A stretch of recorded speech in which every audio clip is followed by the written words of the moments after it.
And most of the time as leaders, we think that we are the first people that are going to see the problem. No.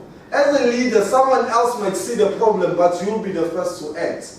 And leadership is also action, which is something that I'm going to speak later. But then there's something that I realized. I realized that leadership cannot replace management. You can never replace management because it should be just an addition. And I realized that a manager is a person that plans and budgets. A leader is a person that shows direction. You can show direction. If you cannot plan, then you're not gonna win. You're not gonna go anywhere. So as much as you need the leader, and you also need the manager. A manager organizes and allocates resources, and a leader aligns and influences. A manager controls and solves problems.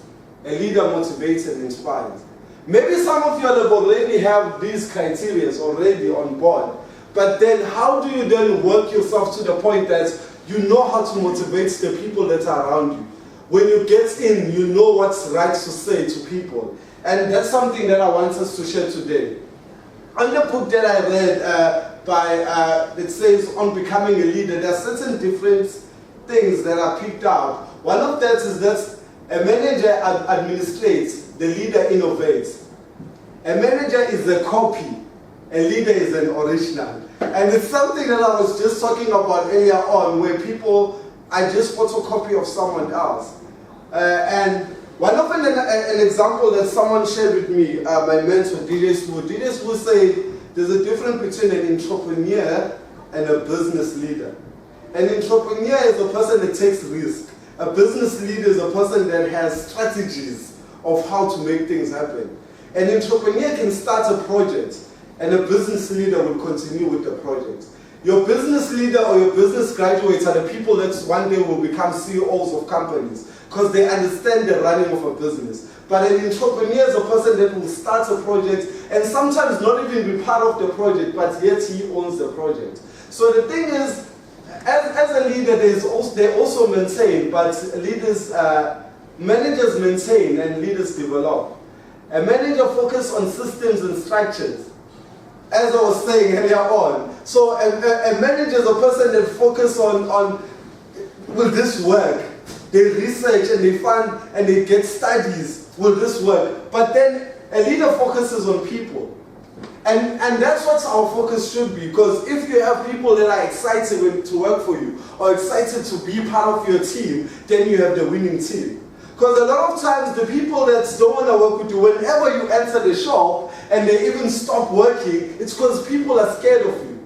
Now, how can you work around and start motivating the people that are around you? A manager relies on control.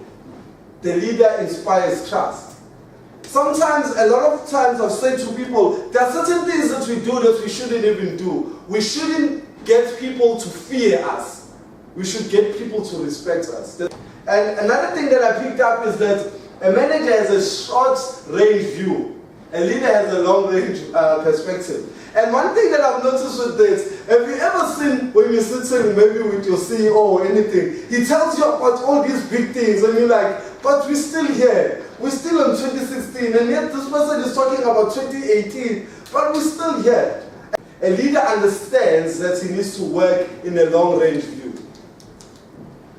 A manager asks how and when. A leader asks what and why. Now there's something that you need to know. Whenever you're going to start anything, you need to start with the question why.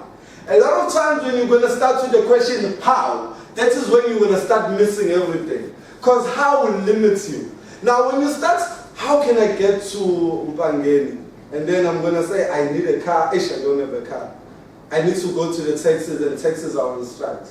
And I will have all these other negative things that are going to come. But when I say, why do I need to go to Mpangeni? Then I will start having things that are going to challenge me and challenge me to go there. So when your why is big enough, then you can achieve anything. So now, the question that I want to ask, as a leader, is your why big enough? As a leader, why are you actually a leader? Why are you leading? A lot of people think that they are leaders because they were chosen. No, you were not chosen. You actually stepped up to be a leader. You actually showed values of being a leader, so you were pinpointed as a leader. So the thing that I want to share with you is that stop asking how, but ask why. Stop asking when, but ask what. Because a lot of times when you're going to have a data, but how I'm going to do this, and when I'm going to do this, it's not going to happen. But when you're going to ask what and why, it's likely to happen. The manager has his or her eye always on the bottom line, and the leader's eye is always on the horizon. And a lot of times as people, when you look at a person that has a vision, they always share about things that you don't even see. My family told me I was crazy when I told them I was going to Ireland, because they couldn't see it. It was not possible for a person who stays in Elindilali to travel and go to Ireland. Where was I going to get 90,000 rand? They couldn't even see it. Now, when you're a leader, you have visions that people don't even see. The manager does the things right, but the leader does the right thing. And by the meaning of saying the leader does the right thing is that you know what to do. You actually know. A lot of times, there was a girl that was complaining, but it's far, they fire a lot of people. They fired a lot of people, 11 people same time. And I was like, what did they do? They know what to do. They know what is right. But yet they still do the wrong thing. So when you're a leader, you actually know what to do. But what else I noticed? I noticed that leadership cannot replace management. It should be addition to the management.